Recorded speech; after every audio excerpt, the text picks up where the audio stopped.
यूं तो climate change को लेकर पूरी दुनिया एकजुट होकर लड़ रही है ताकि जल्द से जल्द ग्लोबल वार्मिंग जैसी समस्याओं से निजात पाया जा सके।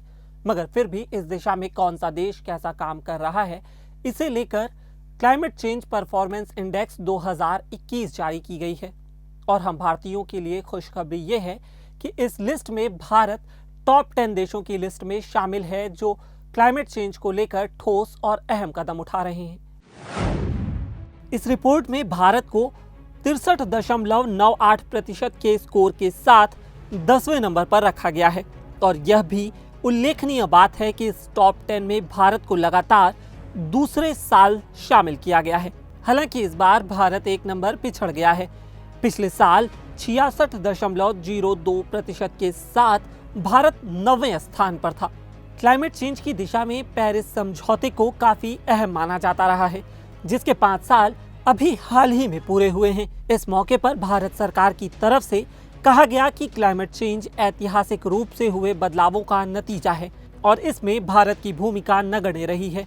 और यह भी कि तय किए गए लक्ष्य से भारत ने बेहतर प्रदर्शन किया है। असल में पेरिस समझौते के अनुसार 2030 तक दुनिया का तापमान 1.5 डिग्री सेंटीग्रेड से 2 डिग्री सेंटीग्रेड तक कम किए जाने का लक्ष्य रखा गया है। इस लक्ष्य को हासिल करने के लिहाज से कौन से देश किस तरह के कदम उठा रहे हैं, ताजा रिपोर्ट में इसका उल्लेख है।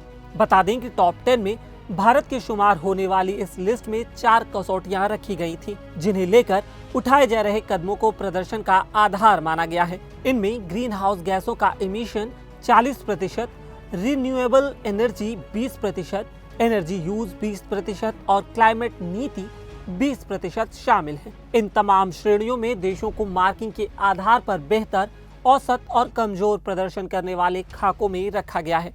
रिपोर्ट के अनुसार भारत को रिन्यूएबल एनर्जी पर और फोकस करना होगा, क्योंकि इस श्रेणी में भारत को 27वां स्थान मिला है, जो कि औसत दर्जे का प्रदर्शन है। वहीं एनर्जी और ग्रीन हाउस एमिशन श्रेणी में भारत के प्रदर्शन को अच्छा करार दिया गया है। और एक बेहद दिलचस्प बात यह है कि इस लिस्ट में टॉप 3 देश है ही नहीं। जी हाँ, एक बार फिर से इस लिस्ट में टॉप 3 देशों की जगह खाली छोड़ते हुए ये कहा गया कि किसी भी देश ने पेरिस समझौते के मुताबिक लक्ष्य के लिए इतना अच्छा प्रदर्शन नहीं किया कि वह टॉप 3 की श्रेणी में स्थान बना सके। इसके बाद चौथे नंबर पर स्वीडन काबिज रहा, जबकि उसके बाद यूके, डेनमार्क, मोरक्को, नॉर्वे और चिली ने टॉप 10 में क्रमशः जगह बनाई।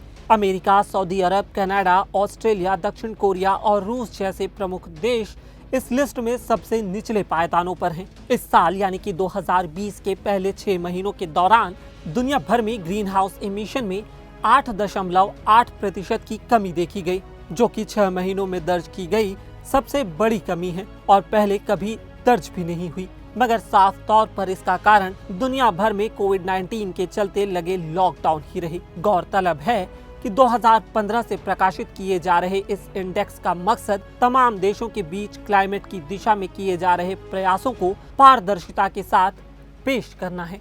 इस वीडियो में फिलहाल इतना ही। मेरा नाम है उत्कर्ष, कैमरे के पीछे थे रविंद्र जी। अगर आपको यह वीडियो पसंद आया तो हमारे फेसबुक पेज पर लाइक करें और यूट्यूब पर सब्सक्राइब करें।